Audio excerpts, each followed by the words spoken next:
भोजपुरिया society channel में आप सभी का स्वागत है। जी हाँ दोस्तों, आप सभी के बीच एक पावर स्टार पवन सिंह का वीडियो लेकर आए जिसमें पवन सिंह अपने श्रोताओं से, अपने दर्शकों से, अपने पब्लिक से जो कि वोट मांग रहे हैं। जी हाँ दोस्तों, आप लोग वो वीडियो देखिए।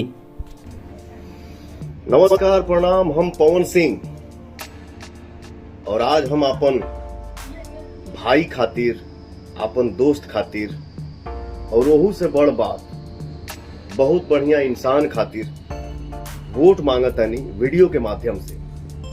हमार भाई दीपक कुमार सिंह जी और गुड्डू जी आरा पूर्वी जिला परिषद के चुनाव लड़ता रहे, तो आप लोगों से हाथ जोड़ के आग्रह बा कि हमरे भाई के आप लोग भारी मत से विजयी बनाई जा और अपन ढेर सारा दुलार, प्यार और आशीर्वाद दी जा।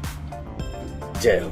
जी हाँ दोस्तों, आप लोगों ने देखा ये लाइव वीडियो जिसमें power star Pawan Singh vote मांग रहे हैं। जी हाँ दोस्तों, जो कि अपने दोस्त भाई दीपक सिंह के लिए, जी हाँ दोस्तों, वोट मांगते हुए नजर आए पब्लिक से, अपने श्रोता से, जो कि इस वीडियो के माध्यम से बताओ। आप लोग इस वीडियो को देखें तो आप लोग क्या कहना चाहते हैं, आप लोग ये वीडियो कैसा लगा जरूर कमेंट सेक्शन बताएं। चलते चलते वीडियो को लाइक करें, ज़्यादा से ज़्यादा शेयर करें और चैनल को सब्सक्राइब करें और घंटी पे दबाना बिल्कुल ना भूलें।